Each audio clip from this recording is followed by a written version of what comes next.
ऐसा लग रहा है कि एडमिनिस्ट्रेशन ही उसमें अपने एटीट्यूड, अपने बिहेवियर से तूल दे रही है। आज अखबारों में हमने पढ़ा कि गवर्नर साहब ने कहा है, एलजी साहब ने कहा है कि हम सब स्टेक होल्डर्स के साथ में बात करना चाहते हैं।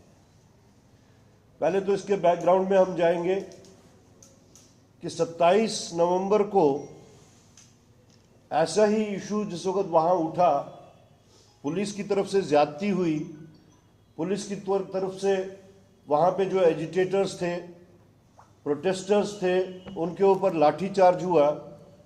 तो हमारी ये सारी जो सामने क़यादत बैठी है, ये लोग डिविजनल कमिश्नर के पास गए, उनसे इंटरवेंशन लिया, तब कहीं जाके पुलिस ने उन एजिटेटर्स को छोड़ा, रिहा किया।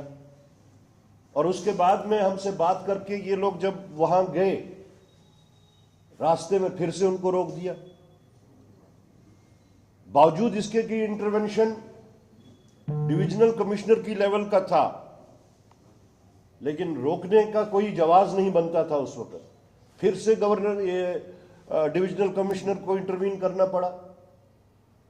तो उससे लगता है कि ये एटीट्यूड जो वहां पे बन रहा है, ये एनार्की है जैसे पूरे जम्मू कश्मीर में इस वक्त। अब लोगों ने प्रोटेस्ट करना शुरू कर दिया। हर वो शख्स प्रोटेस्ट कर सकता है जिसको ये लगे कि उसकी पेट पे लात पड़ रही। तो आपने वैसे बंदूक के साथ उन लोगों के साथ में आपने एक्सप्लेन करना है। आज गवर्नर साहब इतनी देर के बाद बोलते हैं हम स्टेक होल्डर्स के साथ में बात करेंगे। किन स्टेक होल्डर्स के साथ में वो बात करेंगे? उन सारे स्टेक होल्डर्स को तो उन्होंने जेल में बंद करके रखा हुआ, आधे रियासी जेल में, आधे उधमपुर जेल में, और ऐसे इनह्यूमन तरीके से उनको वहां पे रखा हुआ है, अनहाइजीनिक कंडीशन में वहां पे रखा हुआ है। एक एक सेल जो कि 20 लोगों के वास्ते मुकर्रर की गई है, उसमें 80-80 लोगों को उनको रखा हुआ है, और क्रिमिनल्स के साथ में रखा हुआ है। क्या वो लोग क्रिमिनल्स हैं? क्या उनका हक नहीं बनता कि वो अपनी बात को एक डेमोक्रेटिक तरीके से उछाले? हम डेवलपमेंट के खिलाफ नहीं, लेकिन जायज बनता है कि अगर एक साइड से ऐसी डेवलपमेंट हो रही है जिससे आप टूरिज्म को बूस्ट दें, कम से कम जो स्टेक होल्डर्स हैं उनके साथ तो आप बात कीजिए। आप यूनिलैटरली एक प्रोजेक्ट को परस्यू कर रहे हैं, क्यों परस्यू कर रहे हैं, उसके पीछे क्या है, किसका इंटरेस्ट है? We don't want to get into that at this moment.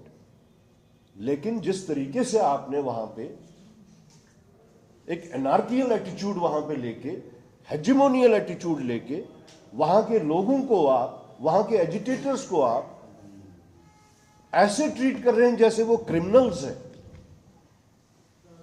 इसलिए हम फिर से रीइटरेट कर रहे हैं कांग्रेस पार्टी का स्टैंड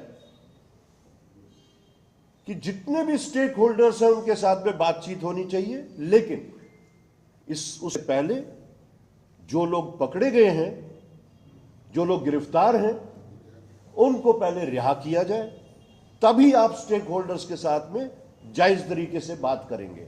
आप अपने नॉमिनेटेड लोग, उनमें से आप किसी को निकाल के कहेंगे कि ये स्टेक होल्डर्स है? नो। जो लोग गिरफ्तार हैं, चाहे वो घोड़े वालों की तरफ से हैं, चाहे दुकानदारों की तरफ से हैं, चाहे बारीदार वालों की तरफ से, चाहे वो पोर्टर्स की तरफ से हैं, पिट्ठू वालों की तरफ से, उन सबको आप पहले रिहा कीजिए और फिर उनसे बात कीजिए। अदरवाइज ये आपके कहने और करने में जो फर्क है, ये अब सब देख रहे हैं कि एक साइड से आपने स्टेटमेंट इशू कर दिया कि हम स्टेक होल्डर से बात करेंगे, और दूसरी साइड से आप उनके ऊपर डंडे बरसा रहे हैं। आप, हमारी ये टीम बार बार वहां जाने की अटेम्प्ट की, समझ नहीं आ रहा है कि उन लोगों से बात करने के वास्ते सिर्फ कांग्रेस पार्टी को क्यों आप रोक रहे हैं? बाकी तो सारी पार्टियां वहां गई, नेशनल कॉन्फ्रेंस वहां गई, आपको कोई दिक्कत नहीं। डिप्टी चीफ मिनिस्टर वहां गए, बाकी टीम उनकी वहां पे, कोई दिक्कत नहीं है। बाकी पॉलिटिकल पार्टीज जाती हैं वहां पे, कोई दिक्कत नहीं। सिर्फ कांग्रेस के जिस वक्त लीडर्स जाते हैं आपको रुकावट होती है, शायद इस वास्ते कि कांग्रेस उन लोगों के साथ रिलेट कर रही है या वो लोग कांग्रेस पार्टी के साथ रिलेट कर रहे हैं। तो डेमोक्रेटिक सिस्टम में यही बनता है कि आप उन लोगों के साथ बातचीत करें, ऑल द स्टेक होल्डर्स। हम ये नहीं कहते कि आप उसमें पिक एंड चूज कीजिए, डेवलपमेंट के भी हम खिलाफ नहीं है। और उसके बाद में जो भी कोई कंसेंसस बनता है, what we want and what we are demanding is to develop a consensus. It should not be seen that it is being thrust upon them. It should not be seen that it is being pushed unilaterally to fulfill the underhand arrangement of somebody। तो ये सब चीजें आपसे कहनी थी, जिस वास्ते हमने बावजूद इसके कि मॉर्निंग चल रही है आपसे बात करना बेहतर समझा। भाजपा कहती है कि जब भी वैष्णो देवी श्राइन बोर्ड जो है डेवलपमेंट की बात करी वहां विरोध होता है, क्या कहेंगे? देखिए, उनके कहने और उनके करने में तो जितना भी फर्क है वो देखने में मिलता है। ये वही बीजेपी है जिसने पूरा 1 साल से वो कह रहे हैं कि कल स्टेटहुड मिल रही है, परसों स्टेटहुड मिल रही है। हमारे इस साल का सबसे बड़ा बिट्रेयल जो पीडीपी की, जो बीजेपी